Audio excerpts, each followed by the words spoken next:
Welcome back to day 352 of our Bible in a Year reading plan. Today we will be reading 1 Peter chapter 3 to 2 Peter chapter 1. So let's dive into the Word of God. In the same way, you wives must accept the authority of your husbands. Then even if some refuse to obey the good news, your godly lives will speak to them without any words. They will be won over by observing your pure and reverent lives. Don't be concerned about the outward beauty of fancy hairstyles, expensive jewelry, or beautiful clothes. You should clothe yourselves instead with the beauty that comes from within, the unfading beauty of a gentle and quiet spirit, which is so precious to God. This is how the holy women of old made themselves beautiful. They put their trust in God and accepted the authority of their husbands. For instance, Sarah obeyed her husband Abraham and called him her master. You are her daughters when you do what is right without fear of what your husbands might do. In the same way, you husbands must give honor to your wives. Treat your wife with understanding as you live together. She may be weaker than you are, but she is your equal partner in God's gift of new life. Treat her as you should, so your prayers will not be hindered. Finally, all of you should be of one mind and sympathize with each other. Love each other as brothers and sisters. Be tender-hearted and keep a humble attitude. Don't repay evil for evil. Don't retaliate with insults when people insult you. Instead, pay them back with a blessing. That is what God has called you to do, and He will grant you His blessing. For the scriptures say, if you want to enjoy life and see many happy days, keep your tongue from speaking evil and your lips from telling lies. Turn away from evil and do good. Search for peace and work to maintain it. The eyes of the Lord watch over those who do right, and His ears are open to their prayers. But the Lord turns His face against those who do evil. Now, who will want to harm you if you are eager to do good? But even if you suffer for doing what is right, God will reward you for it. So don't worry or be afraid of their hearts. Instead, you must worship Christ as Lord of your life. And if someone asks about your hope as a believer, always be ready to explain it. But do this in a gentle and respectful way. Keep your conscience clear. Then, if people speak against you, they will be ashamed when they see what a good life you live because you belong to Christ. Remember, it is better to suffer for doing good, if that is what God wants, than to suffer for doing wrong. Christ suffered for our sins once for all time. He never sinned, but He died for sinners to bring you safely home to God. He suffered physical death, but He was raised to life in the Spirit. So He went and preached to the spirits in prison, those who disobeyed God long ago, when God waited patiently while Noah was building his boat. Only 8 people were saved from drowning in that terrible flood. And that water is a picture of baptism, which now saves you, not by removing dirt from your body, but as a response to God from a clean conscience. It is effective because of the resurrection of Jesus Christ. Now Christ has gone to heaven. He is seated in the place of honor next to God, and all the angels and authorities and powers accept His authority. Amen. That is the end of 1 Peter chapter 3. And we see Peter talking to wives and husbands and, telling the wife to make sure that she submits to her husband's authority, even if he is not saved, to submit to his authority, because by her life, she can possibly draw him to Christ. And then the same thing with husbands, he tells them to love their wives, and to be patient with them and to, have understanding as they live together. And then he gives a statement to all Christians, for us to be unified and one and to sympathize with one another and be tenderhearted to each other as brothers and sisters in Christ. And then he talks about suffering for doing good. As believers in Christ, we should not be suffering for doing what is wrong, but we should be, if we face suffering, it should be because we're doing good and we're doing what is right. We should not be being persecuted for doing wicked and evil things. But all right, let's go on to chapter 4. So then, since Christ suffered physical pain, you must arm yourselves with the same attitude He had and be ready to suffer too. For if you have suffered physically for Christ, you have finished with sin. You won't spend the rest of your lives chasing your own desires, but you will be anxious to do the will of God. You have had enough in the past of the evil things that godless people enjoy, their immorality and lust, their feasting and drunkenness and wild parties. and their terrible worship of idols. Of course, your former friends are surprised when you no longer plunge into the flood of wild and destructive things they do, so they slander you. But remember that they will have to face God, who stands ready to judge everyone, both the living and the dead. That is why the good news was preached to those who are now dead. So although they were destined to die like all people, they now live forever with God in the Spirit. The end of the world is coming soon. Therefore, be earnest and disciplined in your prayers. Most important of all, continue to show deep love for each other, for love covers a multitude of sins. Cheerfully share your home with those who need a meal or a place to stay. God has given each of you a gift from his great variety of spiritual gifts. Use them well to serve one another. Do you have the gift of speaking? Then speak as though God himself were speaking through you. Do you have the gift of helping others?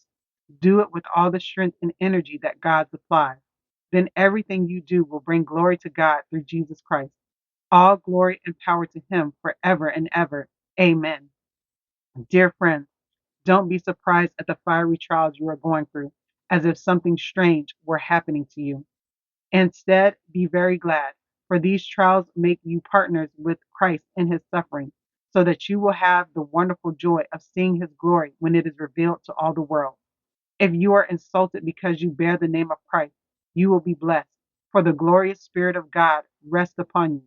If you suffer, however, it must not be for murder, stealing, making trouble, or prying into other people's affairs.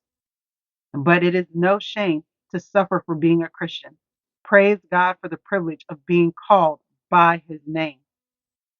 For the time has come for judgment, and it must begin with God's household.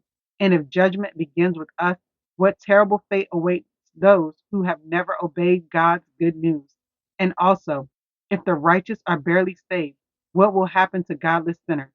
So if you are suffering in a manner that pleases God, keep on doing what is right and trust your lives to the God who created you, for he will never fail you. Amen. That is the end of First Peter chapter 4. And this chapter is pretty much talking about us living our lives for God and, making sure that we live our lives to please and honor God, and how when we turn away from the wicked things that we used to do, those people, some of our friends and family, they may slander us because we don't want to go to parties with them no more. We don't want to drink, anymore. And they'll call us, oh, you're a holy roller, or you think you're better than me. And so they will slander us. And we have to be okay with that. We have to be okay with losing friends. We have to be okay with not being as close to certain family members because of the life that we live in Christ, and that we should count it an honor for suffering as a Christian, because Jesus Christ suffered also. And so we should count it joy when we suffer for doing good, not for doing bad, but for doing good. But all right, let's go on to First Peter chapter 5. And now, a word to you who are elders in the church.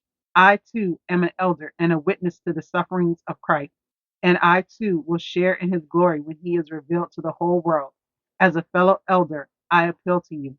Care for the flock that God has entrusted to you. Watch over it willingly, not grudgingly, not for what you will get out of it, but because you are eager to serve God. Don't lord it over the people assigned to your care, but lead them by your own good example.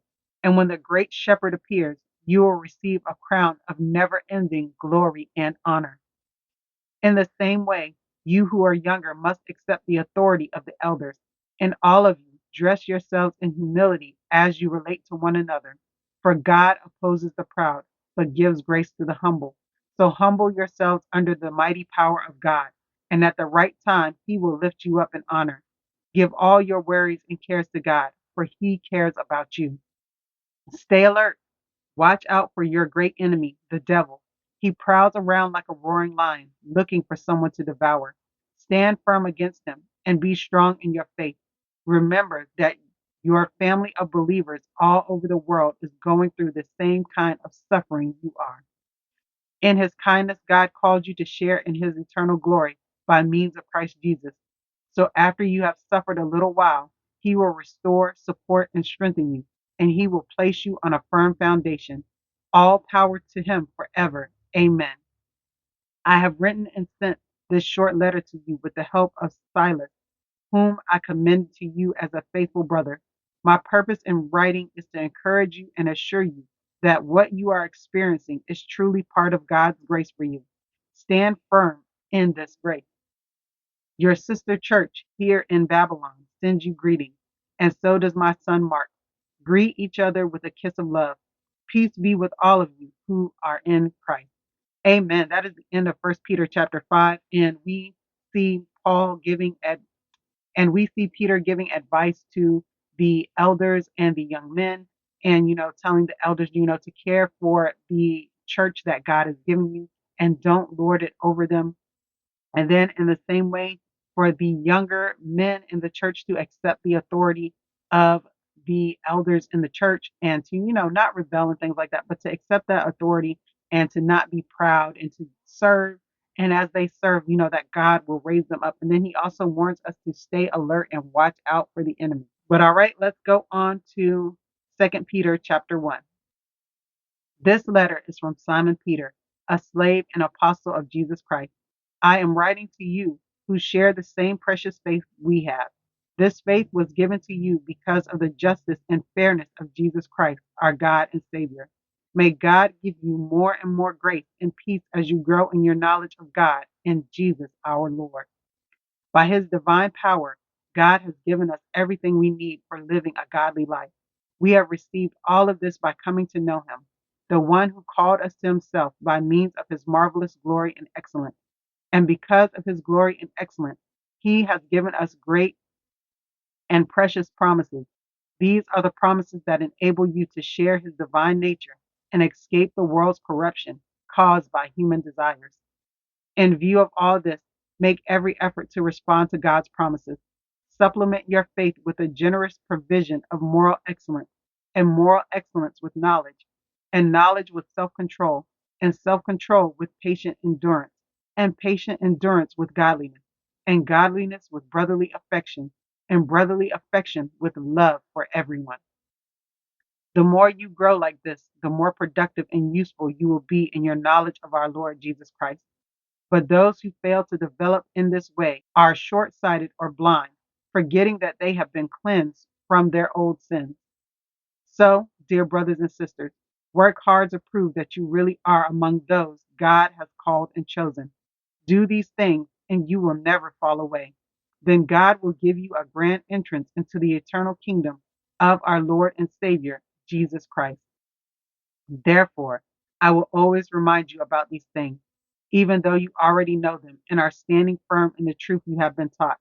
And it is only right that I should keep on reminding you as long as I live. For our Lord Jesus Christ has shown me that I must soon leave this earthly life. So I will work hard to make sure you always remember these things after I am gone. For we were not making up clever stories when we told you about the powerful coming of our Lord Jesus Christ. We saw his majestic splendor with our own eyes when he received honor and glory from God the Father. The voice from the majestic glory of God said to him, "This is my dearly loved Son, who brings me great joy." We ourselves heard that voice from heaven when we were with him on the holy mountain. Because of that experience, we have even greater confidence in the message proclaimed by the prophets. You must pay close attention to what they wrote, for their words are like a lamp shining in a dark place until the day dawns and Christ the morning star shines in your hearts. Above all, you must realize that no prophecy in Scripture ever came from the prophet's own understanding or from human initiative. No, those prophets were moved by the Holy Spirit and they spoke for God. Amen. That is the end of Second Peter chapter 1. And we see Peter talking about the believers growing in their faith and to make every effort to respond to God's promises and to live a life that is full of moral excellence and, to have self control and godliness. So he gives this list about growing in our faith. And then he reminds them to make sure that they are paying attention to the scriptures and to the things that the prophets wrote, especially what they wrote about Jesus Christ, to help them stand firm in their faith. But all right, that is the end of day 352 of our Bible in a Year reading plan. I pray that you are blessed by these readings. Don't forget to like and subscribe to the channel if you have not already, and I'll see you in the next video. All right, everyone, have a blessed day. Bye.